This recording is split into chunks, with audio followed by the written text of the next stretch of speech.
Welcome back to your channel Tripitaka. हम लोग start लेने वाले हैं यहाँ पे बिहार स्टेट स्पेशल। यहाँ पे बिहार का जो पहला टॉपिक है उसको हम लोग शुरू करेंगे। अच्छा, उससे पहले हम बता दें इस बिहार सीरीज में हम क्या क्या कंप्लीट कराएंगे अच्छे से। तो आप अगर कभी भी बिहार का एग्जाम दिए होंगे बिहार स्टेट का, तो आपको पता होगा कि मॉडर्न हिस्ट्री ऑफ बिहार से बहुत ज्यादा क्वेश्चन आता है और ज्योग्राफी ऑफ बिहार से बहुत ज्यादा क्वेश्चन आता है। तो हम लोग इन दोनों पे मेजर फोकस करेंगे। तो ये पूरा सीरीज चलेगा, अच्छे से इसमें बताया जाएगा। वैसे आप लोग खुद डिसाइड कीजिएगा इस वीडियो को देखने के बाद कि कैसा है। तो इसीलिए इस सीरीज को पढ़ने के लिए फ्री में आप लोग इस चैनल को सब्सक्राइब कीजिए जिसका नाम है त्रिपिटक। शुरू करते हैं। तो देखिए, आप सभी लोगों को पता होगा कि बंगाल का हिस्सा था पहले बिहार, बंगाल का छोटा सा हिस्सा, इंडिपेंडेंट स्टेट था बंगाल, ठीक है, और उसी का एक हिस्सा था बिहार, ठीक है। अब ये तो बड़ा प्रॉब्लम वाली बात हुई है ना। तो इसी में फिर हुआ क्या कि बिहार को स्टेट का दर्जा कब मिला, तो यही यहाँ पे चर्चा चलेगा, ठीक है। तो यहाँ पे शुरू करते हैं। तो सबसे पहले हम लोग जानेंगे कि आखिर बिहार शब्द कहाँ कहाँ देखने को मिलता है। तो सबसे पहला 1203 ईस्वी के समय एक इंसान था मिन्हाज उस सिराज। ध्यान से सुनिएगा, बहुत इंपॉर्टेंट टॉपिक है, ये पूरा लिखा हुआ है, हम लोग इसको पढ़ेंगे। लिख हम पहले इसीलिए दिए हैं क्योंकि वीडियो लंबा हो जाता है। तो बहुत पहले की बात है, 1203 ईस्वी, दिल्ली सल्तनत या मेनली कह लीजिए गुलाम वंश, स्लेव डायनेस्टी के समय। स्लेव डायनेस्टी के समय एक इंसान रहा करता था, हिस्टोरियन था वो, उन्हीं के यहाँ रहा करता था, नाम था उनका मिन्हाज उस सिराज। मिन्हाज उस सिराज जो है, उन्होंने एक किताब लिखा था तबकात ए नासिरी, तबकात ए नासिरी, ठीक है। इसमें सबसे पहली बार बिहार शब्द का प्रयोग किया गया है, ठीक है। उसके अलावा विद्यापति, विद्यापति के बारे में कौन नहीं जानता है, मैथिल कवि विद्यापति। तो विद्यापति ने अपने बुक कीर्तिलता में भी बिहार शब्द का प्रयोग किया। इसके अलावा कुछ लोगों का ऐसा मानना है, कुछ हिस्टोरियंस का ऐसा मानना है कि बिहार जो क्षेत्र है वहां पे बहुत सारे विहार बने हुए थे। विहार क्या होता है, तो वह घर, वो हाउस या वो केव जहां पे बौद्ध भिक्षु स्थान लेकर के, या एक तरीके से समझिए कि विश्राम करते हैं, रेस्ट लेते हैं जहां पे, तो उसी को हम लोग, उसी रीजन को विहार कहते हैं, ठीक है। आपको समझ में आ गया होगा। तो अब ये सब हो गया कि बिहार शब्द कहाँ कहाँ देखने को मिला। तबकात ए नासिरी एक बुक है, स्लेव डायनेस्टी में एक इंसान रहता था, उसके दरबार में, उनका नाम था मिन्हाज उस सिराज, और उस बुक में, तबकात ए नासिरी बुक में, ये बात बिहार शब्द का प्रयोग किया गया है। विद्यापति ने अपने किताब कीर्तिलता में ऐसा लिखा है। विद्यापति कौन है, मैथिल कवि विद्यापति। विहार शब्द मध्यकाल में कहा जाता है कि मुसलमान आए और वो देखे कि बहुत सारा बौद्ध विहार बना हुआ है, तो इसी शब्द का इस एरिया के लिए प्रयोग करने लगे और कहने लगे कि यही तो बिहार है, ठीक है, ये जो एरिया है यही तो बिहार है। तो यहां तक का क्लियर है। अब आते हैं, समझते हैं कि आखिर अब बिहार का स्टेट कब बना। समझ में आया, यानी बिहार पहले तो बंगाल का पार्ट था, अब वो स्टेट कब बना, अगर हम इसकी बात करें तो सुनिएगा, ये वाला टॉपिक देखिए, ये वाला, ठीक है। 1894 ईस्वी का बात था, समय चल रहा था कब, 1894। उस समय चार लोग, ठीक है, वो लोग सोचे कि हम लोग तो बंगाली बोलते नहीं है, ना ही मेरा कल्चर बंगाली है, तो हम लोग क्यों ना अलग हो जाए, ठीक है। तो इसी के लिए 1894 से चार लोग मिलकर के एक मैगजीन लिखने लगे, बिहार टाइम्स, ठीक है, बिहार टाइम्स या बिहारी, कुछ लोग कहेगा इसको बिहारी मैगजीन, नाम इसका है बिहार टाइम्स, ठीक है। कौन लिखा ये, तो हमने बताया कि चार लोग ऐसा सोचे कि बंगाली कल्चर हमारा नहीं है, हम लोग बिहार में रहते हैं, तो क्यों ना हम लोग एक अलग स्टेट ही बना ले, ठीक है। तो ये चार लोग कौन कौन थे, जरा ध्यान से देखिएगा। महेश नारायण, ठीक है, पहला नाम महेश नारायण, दूसरा नाम सच्चिदानंद सिन्हा। सच्चिदानंद सिन्हा, अब इसी पे क्वेश्चन, संविधान सभा जो बना था उसके प्रथम अस्थायी अध्यक्ष, ठीक है, टेम्पररी प्रेसिडेंट कौन थे, बताइएगा कमेंट में, सच्चिदानंद सिन्हा। तो ये एक इंसान महेश नारायण को कई सारे बुक में माहेश्वर बाबू भी कहा जाता है, ठीक है। आगे समझते हैं। तो एक तो महेश नारायण हो गए, एक सच्चिदानंद सिन्हा हो गए, नंद किशोर और श्री कृष्ण सहाय। नंद किशोर और श्री कृष्ण सहाय। तो ये जो 4 लोग थे, इन्होंने ही ये मैगजीन लिखना शुरू कर दिया, ठीक है, जिसका नाम बिहार टाइम्स या बिहारी है। इसमें ज्यादातर जो लेख होता था, इसमें ज्यादातर जो राइटिंग्स होते थे, वो बिहार के कल्चर को ग्लोरीफाई करता था, उसकी प्रशंसा करता था। और हमेशा एक तरीके से समझ लीजिए कि बिहार को एक स्वतंत्र राज्य बनाने के लिए, एक इंडिपेंडेंट स्टेट का दर्जा दिलाने के लिए हमेशा यहाँ पे कुछ कुछ बात लिखा जाता था, ठीक है। तो जब लोग इस किताब को पढ़ने लगे, इस मैगजीन को, किताब नहीं था ये, मैगजीन था, तो जब लोग इस मैगजीन को पढ़ने लगे तो उनके मन में धीरे धीरे एक विचार पनपने लगा कि सही बात है, अलग से एक बिहार राज्य होना ही चाहिए। बट क्या आप आज सोचें और अगले ही दिन बिहार बन जाएगा? नहीं बनेगा ना। तो अब समझते हैं कि आगे क्या हुआ। तो अब हम लोग जिस पे फोकस करेंगे वो फोकस करेंगे इस पे, किस पे? बंग भंग आंदोलन पे, ठीक है। ये वाला पॉइंट, थर्ड पॉइंट, बंग भंग आंदोलन, ये क्या है इसको समझते हैं। देखिए, दिन भर कुछ ना कुछ का डिमांड होते रहता है ना, बट सब चीज फुलफिल तो नहीं होता है। बट क्या हुआ कि बंगाल के विभाजन की बात चलने लगी। लॉर्ड कर्जन का एक नीति था भाई, है ना, तो उसके तहत बंगाल के विभाजन की बात चलने लगी। तो सबसे पहली बार दिसंबर 1903 ईस्वी में, 1903 में ऐसा कहा गया, क्या पेपर में ऐसा आया कि बंगाल का विभाजन हो जाएगा। लोग काफी परेशान हुए। सुरेंद्रनाथ बनर्जी नाम के एक इंसान थे, वो बंगाली पेपर लिखे, ठीक है, बंगाली एक न्यूज़पेपर लिखे, वो उनको काफी बुरा लगा, ठीक है। फिर के मित्र करके एक थे, वो भी कुछ कुछ लिखे, ठीक है। उन लोगों को काफी खराब लगा कि क्या ये सब बकवास है, क्यों बंगाल का विभाजन होगा, ठीक है। बट क्या पेपर लिखने से अंग्रेज मान जाते? नहीं। तो हुआ ऐसा कि दिसंबर 1903 के बाद हम लोगों ने देखा कि और ये बात फिर डिक्लेरेशन हो गया कि अब तो बंगाल का विभाजन होगा ही होगा, ठीक है। और अंततः 16 अक्टूबर 1905 को बंगाल का विभाजन हो गया, है ना। तो फाइनली क्या हुआ, 16 अक्टूबर 1905 को क्या हो गया, बंगाल का बंटवारा हो गया ईस्ट बंगाल और वेस्ट बंगाल में।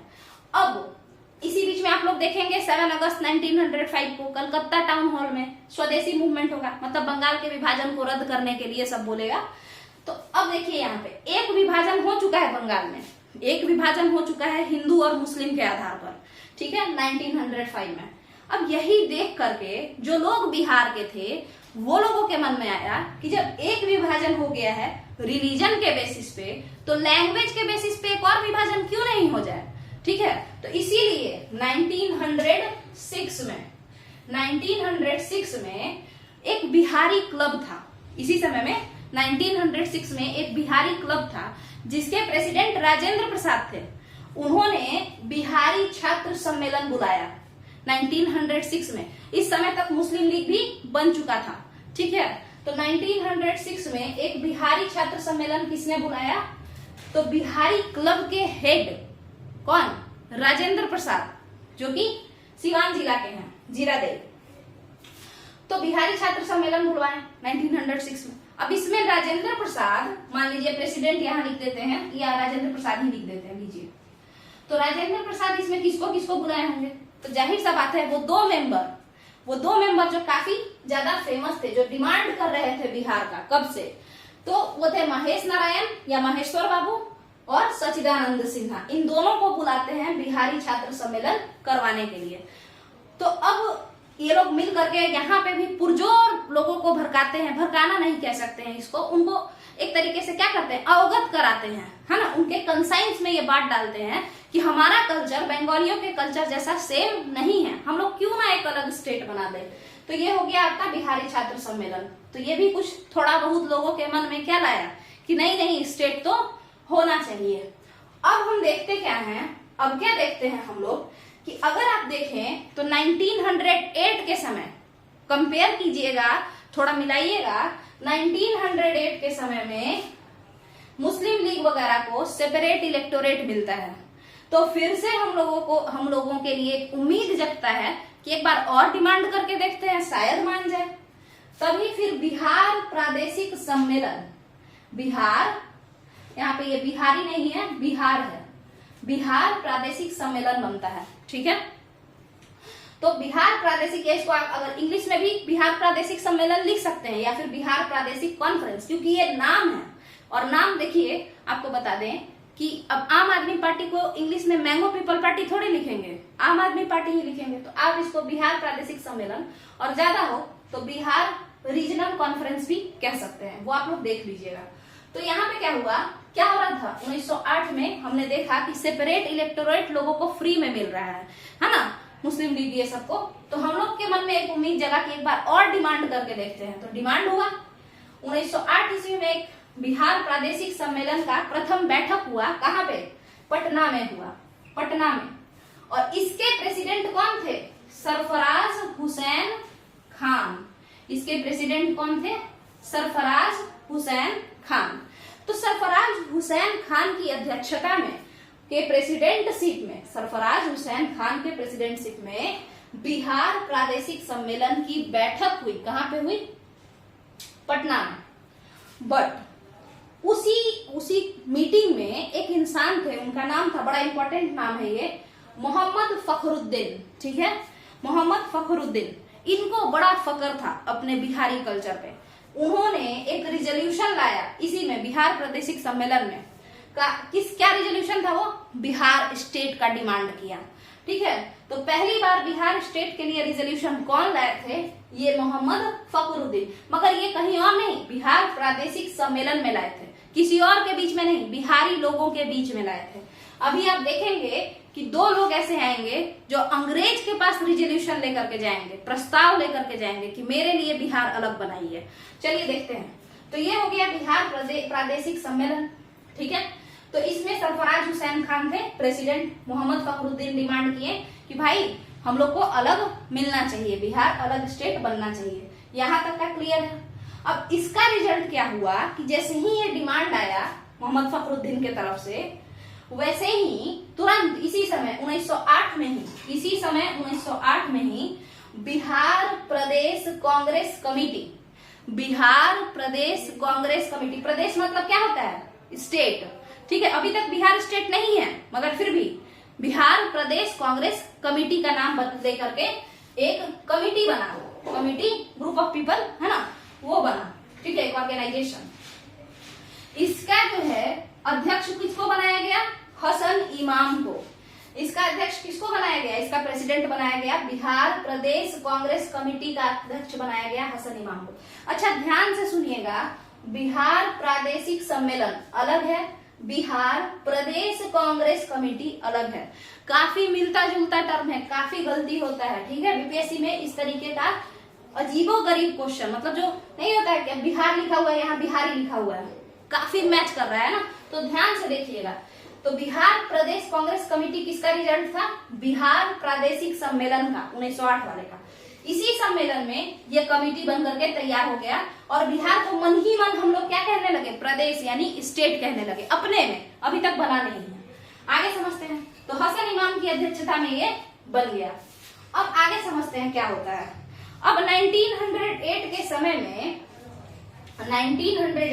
में ये सब करने के बाद फिर क्या चल रहा था, वही मैगजीन लिखो, लोगों को बताओ कि भाई बिहार का अलग कल्चर है तो बिहार बनना चाहिए, यही सब चल रहा था कि तभी लोगों को पता चला कि कोई आने वाला है।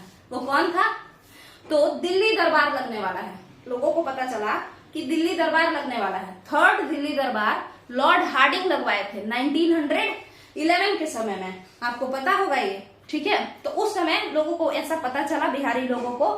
तो अब वो लोग सोचे कि अब किसी से भी डिमांड करने का जरूरत नहीं है, हम लोग सीधे किंग से डिमांड करेंगे, है ना, क्योंकि वही तो इम्पेरर है। तो हम लोग सीधे उसी से डिमांड करेंगे जब वो दिल्ली दरबार लगेगा।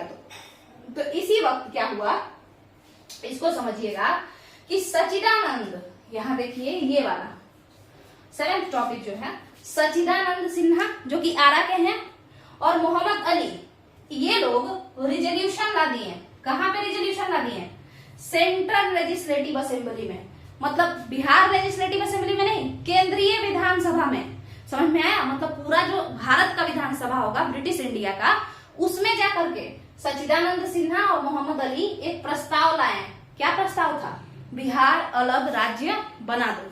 तो दो लोग लेकर के आए, ये अपने में नहीं लाए आपस में बिहारियों के बीच में, ये किसके लिए लाए, किसके सामने लाए, अंग्रेजों के बीच जा करके रखे, ठीक है, मतलब भारत के संसद में एक तरीके से ले जा करके रख दिए। भारतीय देखिए सेंट्रल यानी केंद्रीय, लेजिस्लेटिव मतलब विधान, और असेंबली माने सभा, ठीक है। अब ये जब डिमांड हुआ तो आपको पता होगा कि 12 दिसंबर 1911 के समय किंग जॉर्ज V और विलियम मैरी जो कि इनकी क्वीन हुई, ये दोनों लोग आए, ठीक है। किंग जॉर्ज V और विलियम मैरी जो इसकी क्वीन थी, ये दोनों लोग आए उसी समय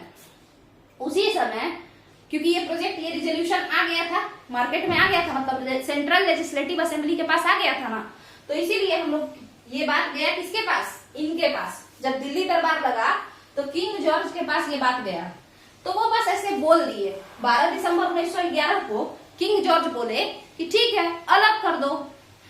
किंग जॉर्ज से लोग बोला कि देखिए सच्चिदानंद सिन्हा और मोहम्मद अली नाम का 2 आदमी आया था और सेंट्रल लेजिस्लेटिव असेंबली में कह के गया है कि चूंकि बिहार का कल्चर अलग है बंगाल से, तो अलग कर दीजिए, ठीक है।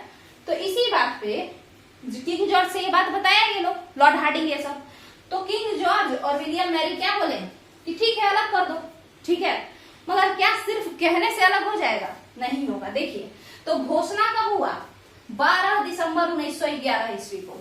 कब हुआ घोषणा, 12 दिसंबर 1911 ईस्वी को, मतलब डिक्लेरेशन हो गया। घोषणा को इंग्लिश में डिक्लेरेशन कहते हैं, मगर बाबू विधिवत घोषणा यानी फॉर्मल डिक्लेरेशन कब हुआ, 22 मार्च 1912 ईस्वी को। ये फॉर्मल डिक्लेरेशन क्या होता है, फॉर्मल डिक्लेरेशन का मतलब होता है कि बिल बन गया, एक्ट बन गया, उस पर साइन कर दिए, अब बिहार बन गया। मतलब एग्जाम्पल के तौर पे समझिए, हम किसी को कह दें कि हम तुमको 1 कट्ठा जमीन दे देंगे, ठीक है, तो ये हम डिक्लेयर कर दिए, ठीक है। मगर बोलते मतलब फ्री का मुंह है, कुछ भी बोल सकते हैं, बट वही अगर हम कागज पे साइन करके दे दिए कि लो ये जमीन का पेपर आज से तुम्हारा हुआ, तो ये फॉर्मल डिक्लेरेशन हो गया। तो विधिवत घोषणा या फॉर्मल डिक्लेरेशन बिहार का कब हुआ, 22 मार्च 1912 ईस्वी को। क्योंकि देखिए दिसंबर 1911 में तो अनाउंस ही हुआ, डिक्लेयर ही हुआ, जॉर्ज भाई बोले ही दिसंबर 1911 में, तो अब 1912 में ही ना बनेगा। तो 22 मार्च 1912 ईस्वी को बिहार का फॉर्मल डिक्लेरेशन हो गया कि अब बिहार एक अलग स्टेट है। इसी कारण से तो 22 मार्च को हम लोग बिहार दिवस मनाते हैं ना, क्योंकि अब यहीं पे बोल दिया गया, कागजी तौर पर बोल दिया गया कि बिहार एक अलग स्टेट है। अब बताइएगा कि ये सब तो ठीक है, मगर बताइएगा एक बात कि इसके बाद क्या क्या नीड पड़ेगा। तो इसके बाद जो नीड पड़ेगा उसको समझते हैं। इसके बाद 1 अप्रैल, जैसे बिहार को अलग काम करना पड़ेगा, सारा चीज अलग अलग करना पड़ेगा, विधान परिषद अलग, विधानसभा अलग, सब चीज बनाना पड़ेगा, ठीक है। तो पहले तो ये लोग काम करना शुरू कर दिया 1 अप्रैल 1912 से, अलग काम करना शुरू कर दिया 1 अप्रैल 1912 से, ठीक है। मगर डिक्लेरेशन कब हो गया था फॉर्मल, 22 मार्च 1912 को। 1 अप्रैल से काम करना शुरू कर दिया, बट उसके अब बनाना पड़ेगा ना, क्या बनाना पड़ेगा, विधान परिषद, ताकि वहां पे मंत्री लोग जा करके बैठे। तो विधान परिषद बिहार का कब बन करके तैयार हुआ, इसको समझिए। तो विधान परिषद को इंग्लिश में क्या कहते हैं, क्योंकि बाइलिंगुअल रखना सही रहता है, विधान परिषद को लेजिस्लेटिव काउंसिल कहते हैं। ये अपर हाउस होता है किसका, स्टेट का। तो विधान परिषद हमारे बिहार का 20 जनवरी 1913 ईस्वी को 1913 को बन करके तैयार हुआ, ठीक है। इसके बाद क्या हुआ कि इसके जो पहले अध्यक्ष थे, फर्स्ट प्रेसिडेंट जिनको बनाया गया, वे थे स्टुअर्ट बेली। कौन थे, स्टुअर्ट बेली। इसके बाद यहाँ पे देखिएगा, यहाँ पे जो फिर मतलब प्रथम भारतीय अध्यक्ष कौन थे, तो वो थे राजीव रंजन सिंह, ठीक है। प्रथम भारतीय अध्यक्ष विधान परिषद के कौन थे, राजीव रंजन सिंह या राजीव रंजन प्रसाद, इसी तरीके का कुछ नाम था। फिर विधानसभा के देखिए, विधानसभा यानी लेजिस्लेटिव असेंबली या लोअर हाउस ऑफ बिहार कब बन करके तैयार हुआ, तो ये 7 फरवरी 1921 ईस्वी को बन करके तैयार हुआ। कब तैयार हुआ, 7 फरवरी 1921 ईस्वी को। इसके जो प्रथम अध्यक्ष बने उनका नाम है सर वाल्टर मूडी, कहीं कहीं पे मोडे लिखा रहता है, ठीक है, तो सर वाल्टर मूडी, ठीक है। और इसके जो अध्यक्ष, भारतीय अध्यक्ष बने वो रामदयालु सिंह थे, ठीक है। कहीं कहीं पे रामदयालु सिंह है, कहीं कहीं पे कुछ और भी दिया हुआ है, तो आप लोग इसको थोड़ा सर्च कर लीजिएगा कि अब बिहार विधानसभा के प्रथम अध्यक्ष, प्रथम भारतीय अध्यक्ष या प्रथम बिहारी अध्यक्ष कौन थे, ठीक है। तो एक तो राजीव रंजन सिंह थे और एक यहाँ पे रामदयालु सिंह। तो यहाँ तक का क्लियर है। अब आगे चलते हैं और थोड़ा आगे देखने का कोशिश करते हैं, क्योंकि कुछ छोटा सा बात और बचा हुआ है, उसको समझते हैं। देखिए, अब ये सब जब हो गया, आराम से बिहार उड़ीसा चल रहा था। आपको पता होगा कि जब बिहार अलग हुआ था तो उड़ीसा के साथ ही अलग हुआ था बंगाल से, ठीक है। पहले उड़ीसा भी बंगाल में ही था, और जब बंगाल से अलग हुआ तो बिहार उड़ीसा एक साथ था, ठीक है। तो अब आगे बढ़ते हैं। झारखंड भी अभी उसी में है, बिहार में ही है। तो आगे बढ़ते हैं। अब ये सब हो गया, 1912 में हम लोग अलग हो गए, सब चीज हो गया। 22 मार्च 1912 को हम लोग अलग हो गए। उसके बाद 1 अप्रैल से अलग काम भी करने लगे, विधानसभा, विधान परिषद सब बन गया। मगर अब उड़ीसा, अब क्या हुआ ना, देखिए कारण समझिएगा। अब उड़ीसा अलग होगा, अलग क्यों होगा उस पर थोड़ा ध्यान देते हैं। तो पहली बार ये अनाउंस हुआ कि उड़ीसा बिहार से अलग होगा। कब अनाउंस हुआ? गवर्नमेंट ऑफ इंडिया एक्ट 1935 में। कब अनाउंस हुआ? यहाँ पे देखिएगा, ये वाले टॉपिक पे ध्यान से देखिए, ये यहाँ पे टॉपिक नंबर 11 यहाँ। तो बिहार उड़ीसा जो है वो अलग क्यों होगा? कब? पहले तो अनाउंस हुआ government of India act 1935, Bharat सरकार अधिनियम 1935 में कहा गया कि बिहार को उड़ीसा से अलग कर दो। भाई क्यों कर रहे हैं? तो ध्यान से देखिएगा कि ये वही गवर्नमेंट ऑफ इंडिया एक्ट 1935 है जिसमें इलेक्शन होने वाला है। बोला गया है कि इलेक्शन करवाएंगे। कहाँ का इलेक्शन?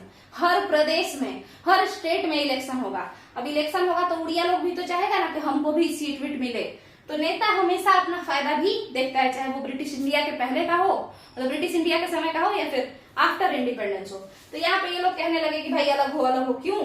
क्योंकि गवर्नमेंट ऑफ इंडिया एक्ट 1935 कहा कि इलेक्शन होगा। कहाँ पे? हर एक स्टेट में। हालांकि कहा तो कि इलेक्शन होगा 1935 में, बट पहला इलेक्शन जो बिहार में होता है वो 22 जनवरी से लेके 27 जनवरी 1937 में होता है, ठीक है। अब इलेक्शन वाला जो टॉपिक है ना कि कैसे मोहम्मद यूनुस बने, उसके बाद फिर कृष्ण सिंह कैसे हैं, कौन कौन लोग थे, हम लोग वो बाद में देखेंगे। एक अलग से हम बनाएंगे वीडियो इलेक्शन पे, ठीक है। तो उसको छोड़ते हैं, यहाँ पे बात करते हैं। तो अनाउंस कब हुआ? गवर्नमेंट ऑफ इंडिया एक्ट 1935 में, यानी 1935 ईस्वी से लोगों को पता चल गया कि अब बिहार का टुकड़ा होगा, उड़ीसा बन करके आएगा, ठीक है। तो अब उसके बाद क्या हुआ? अब बताइए, जब बिहार का टुकड़ा होगा और उड़ीसा बन करके आएगा तो विधान परिषद सेम रहेगा? नहीं। लेजिस्लेटिव काउंसिल जो यहाँ पे बना था 20 जनवरी 1913 ईस्वी को, क्या ये सेम रहेगा? नहीं रहेगा, ठीक है। तो इसीलिए अब एक नया विधान परिषद बनेगा। किसके लिए? बिहार के लिए। कब? 28 मार्च 1936 ईस्वी को। कब बनेगा बिहार के लिए? 28 मार्च 1936 यानी 1936 को। और उसके बाद आप लोग देखेंगे कि एक नया स्टेट का फॉर्मेशन हो जाएगा। कब? 1 अप्रैल 1936 ईस्वी को। 1 अप्रैल 1936 को कौन सा स्टेट बन जाएगा? उड़ीसा। अब उड़ीसा के लिए थोड़ा सा समझ लीजिए, इसको ORISS से भी लिखते हैं, ODISH भी लिखते हैं। तो वो जो भी सही हो आप लोग देख लीजिएगा। 1 अप्रैल 1936 को एक नया स्टेट बन गया और बिहार उड़ीसा अलग अलग हो गया, ठीक है। अब बचा 2 इंपॉर्टेंट पॉइंट, थोड़ा सा देख लीजिए कि बिहार का जो हाई कोर्ट है वो कब बना था? 1916 में। और पटना विश्वविद्यालय कब बना था? तो 1917 में। तो ये 2-3 बात जो है। बाकी इलेक्शन में जब हम लोग देखेंगे तो हम लोग अध्यक्ष कौन थे, क्या था, कब इलेक्शन हुआ, कैसे हुआ, उस पे चर्चा करेंगे। तो यहाँ पे आपका जो फॉर्मेशन ऑफ बिहार है ना, जो टॉपिक है आपका फॉर्मेशन ऑफ बिहार जिसका नाम है, वो कंप्लीट हो जाता है।